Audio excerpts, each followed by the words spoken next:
The Chicago Bears win again as they beat the division rival Minnesota Vikings at home 16-6.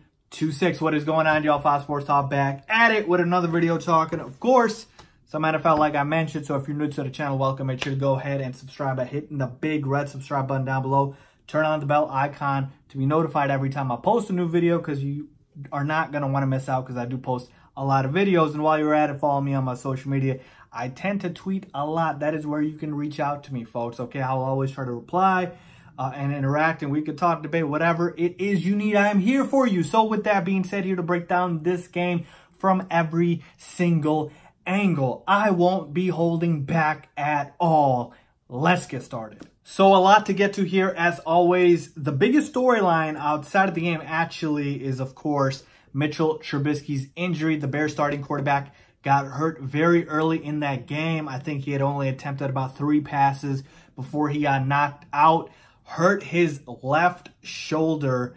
I believe it's some sort of a dislocation. Now, again, there is no summary or diagnosis on Mitch Trubisky's injury at this point. So at the time of the recording of this video, I don't have that for you guys, but hopefully the information will come out soon. But obviously he wasn't able to finish out the game, so that's not a good sign. And obviously Chase Daniel, there's no S at the end. A lot of people think it is. Our backup quarterback came in, and I'll get to him and the rest of the team in a second here. But just to continue on Mitch, it was his non-throwing hand. Could be anything from a dislocated shoulder to a torn labrum. We don't know the timetable. We don't know anything. It's just, it did not look good.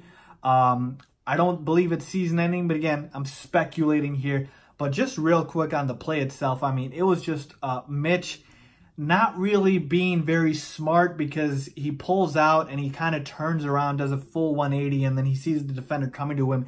And then obviously the defender tackles him, but it was just kind of an awkward play where Mitchell Trubisky at that time, I tweeted it, just throw it away, fight to live for another down, okay? And that's something obviously that he still needs to improve on. So hopefully, it's not serious and Mitch is able to quickly come back. But let's now talk about the Chicago Bears and their victory. And we all know the Bears' major credit goes to this Bears defense, which eviscerated and completely erased the Minnesota Vikings offense in this game. So I had 3 keys for this game before going into it in my preview video. By the way, that's another reason you should follow and subscribe, because I do post every Bears preview video before every game. And these were 3 of my keys, okay? And the order was 1 being the most important, and then 2 and 3.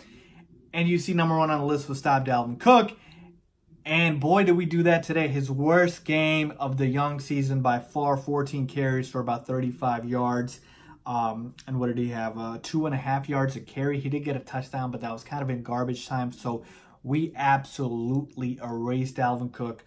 And then my other thing was run the football, which I'll get to in a second on the offensive side. Didn't really do it as much. David Montgomery did get 20-plus carries, 21 carries, but he only converted to 53 yards. And it was really when the game was out of hand where he ran the football, and then get other guys besides Allen Robinson involved, which, of course, we also did as well. There was a lot of guys that stepped up that I will get to in a second.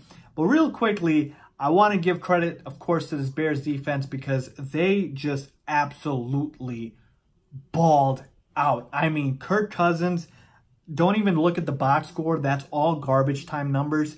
He took 6 sacks. He was just absolutely destroyed in the pocket. Looked like just an absolute, like one of those test dummies, where you have it in a car crash and you just test them out. That is what it looked like the Bears defenders were doing with Kirk Cousins, okay? Just absolute no pocket awareness, man. And I tweeted about this. I said, Kirk Cousins looks like an $84 million fumbling machine, okay? $84 million is, of course, what they guaranteed Kirk Cousins, and he was awful. But again, credit to this Bears defense. And again, I want to individually call out these guys, because they balled out. Of course, got to start with Khalil Mack, who had a strip sack fumble in this game, 1.5 sacks. What can you say? The best in the business that there is. He just shows up and he shows out every single game. Love what I saw from Khalil Mack. Roy Robertson-Harris had 2 sacks today. Nick Kwiatkowski, I probably botched his name. He was all over the place, bro. 8 tackles and a sack in this one. He was phenomenal. Nick Williams had 2 sacks. Kyle Fuller, 6 tackles. I mean, these guys were just absolutely fantastic. The Bears have the best defense in the NFL by far. I don't think it's close. I thought it was arguable. I don't think it's at this point. The Patriots defense had a good showing today against some Bills. I'll take this Bears defense over the Patriots defense. I'll do it. I'll take this Bears defense over any defense in the NFL, period. Okay? That is how good they look today, folks. And I'm telling you right now, any team that is going up against this Bears defense, you just don't start those folks, because you're just going to get absolutely shut out, okay? So the Bears are just absolutely destroyed the Vikings. I knocked something over because I'm so hyped about this. And it was phenomenal to see, okay? Stopping Dalvin Cook, which nobody's been able to do so far, and the Bears just completely blowtorch him and just remove him out of this game. It was just phenomenal to see. So credit to the Bears defense. They are the best in the business. Now let's talk about the offense, because my mentions were blowing up while the Bears offense was clicking. And you might think that's a good thing. And for the most part it was, because, you know, they're saying, oh, Fives, the Bears offense looks good, it looks crisp, it looks nice. But it's with the backup quarterback, Chase Daniel. Okay, so Chase Daniel had 22 for 30 pass attempts to completions, or completions to pass attempts for 195 yards. And 1 touchdown, okay? So about 101 passer rating, which is very good, actually. The numbers don't look amazing, but that's very good for a backup quarterback, okay? Allen Robinson, 7 catches for 77 yards. Juwan Williams, 4 catches for 56 yards. I told you I wanted to see him in this game. We had no Taylor Gabriel. Anthony Miller had a few catches. Trey Burton had a few catches. Tariq Cohen had a touchdown. Welcome back, Tariq Cohen. So again, point 3 on my keys, get more guys involved besides Allen Robinson. Check, okay? Run the damn football. Like I said, 21 carries for David Montgomery. I know he didn't get the yardage per carry with 53 yards only, but you still think the carries are encouraging there, okay? So now let's talk about the elephant in the room, okay? Does the offense look better with Chase Daniel, okay? And you might think, why would you say that with a backup quarterback? But here's my thing, okay? Here's how I look at it. Just use the eye test, and when you watch the Bears game today and you saw the drives, because if you just looked at the box score, I mean, it doesn't look too impressive. Again, 1 touchdown, right? And 22 for 30, not even 200 yards passing. But Chase Daniel did exactly, I mean exactly what we needed him to do in this game. You go through your progressions, you hit the open guy, you're quick, you're concise, you don't take a lot of time, you don't take a lot of hits. And he's immobile, folks. I mean, he can't even move like Mitch. So he has no choice but to make quick, accurate decisions. And that is what the Bears offense looked like today. It was quick hitting, it was accurate, and it was smart, okay? Here's the thing. Chase Daniel is not better than Mitchell Trubisky. He's actually not even in his same level or caliber or league. He is not. Talent-wise, it's not even close. The thing, though, is Chase Daniel runs the offense better than Mitchell Trubisky does. See, the problem with Mitch right now is the game still has not slowed down enough for him where he's able to make those quick decisions that Chase displayed today. I believe, and this is a little bit of a Matt Nagy thing, when Matt Nagy has Mitch, he does not tend to open up the entire playbook like he might do with Chase. Okay, with Chase today, I felt like Matt Nagy was just free-flowing. He's like, all right, these are the calls that I want to make. And Matt Nagy called a very good game today. It was a phenomenal game that Matt Nagy called. He deserves a game ball for this one. I loved everything I saw. Put together 4 good quarters. Well, really 3 because it was a blowout pretty much at the end. But put together 2 good halves of football in terms of play calling. And I believe he's more comfortable calling the plays with Chase because he knows Chase will just do what is asked of him, whereas Mitch might think a little bit, might, do something else here and there. He feels like he needs to show off Mitch. Whatever the reason may be, it just felt like that, okay? So, yes, to the Bears fans in my mention saying, does the Bears offense look better with Chase? Yes, it did today, okay? Now, again, Chase Daniel is a backup quarterback in the NFL for a reason. He's been a backup for a very long time, okay? So don't come in the comments saying, should Chase Daniel be the starter? No, he absolutely shall not. He did what he is supposed to do as the backup quarterback, okay? Come in and play, and he will probably continue doing so because I believe Mitch is going to be out for a week or two, maybe more.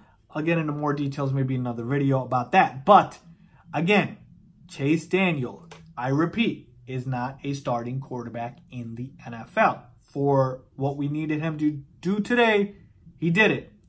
And I salute my cap to Chase for the performance. He balled out. But moving forward, you still need Mitch Trubisky. Now, again, I'm not saying Mitch Trubisky's the savior here and, you know, the Bears cannot win without Mitch Trubisky. They absolutely can. I'm just saying in terms of a starting quarterback because remember, Mitch missed 2 games last year. Chase won a game for us. He's a good backup quarterback. 1 game, 2 games, you can do it. But eventually, when that tape comes out, teams are able to scheme against that backup QB, okay? So as good as Chase looked today, he won't look this good if he's our starter for the rest of the season. I'm just saying, okay? So again, what you saw today from Chase, very encouraging. Did exactly what you're supposed to do, but don't take this to the bank here because it won't be the same if Mitch is, let's say, out for the rest of the season, which I don't expect it to be. So you kind of need Mitch to be the guy because Chase isn't, okay? And again, Mitch had a great game against the Redskins in week 3, and he was building off that, so it's disappointing that he got hurt. But when he comes back, he is still the starting quarterback. I'm just saying. So again, don't overreact, folks. Chase did great today. The offense did look better, more crisp, a little bit quicker. But Mitchell Trubisky is still our starting quarterback. So overall, 3-1, folks. Heading into week 4 against Oakland in London. And then the bye week is coming. I feel pretty good, Bears fans. I feel pretty good. Like I said, through first 4 weeks, I've picked the Bears to win every single game. They only lost to the Packers in week 1. And that was by a touchdown. That could have been a Bears dub as well. So we could be 4-0 right now. So I'm feeling pretty good. Obviously, a lot of football left to be played. Let's see where Mitch's injury status is at. But if he's out for the season, obviously that's not good. But I will get into that when I get more information. So for the time being, great win for the Bears at home. Love it now. They are tied, or shouldn't really, they're technically tied with the Packers. The Packers have the division lead because they beat us. So obviously they are top of the division, but we are coming. So Bears fans, I want to get your thoughts on what you guys thought about the game today. What you thought about Chase Daniel, Mitchell Trubisky being hurt, the defense, anything you want to talk about, leave a comment down below. If you agree or disagree with my take, I want to hear that as well. If you like this video, please give it a big thumbs up. Please make sure to subscribe as always. Thanks for watching.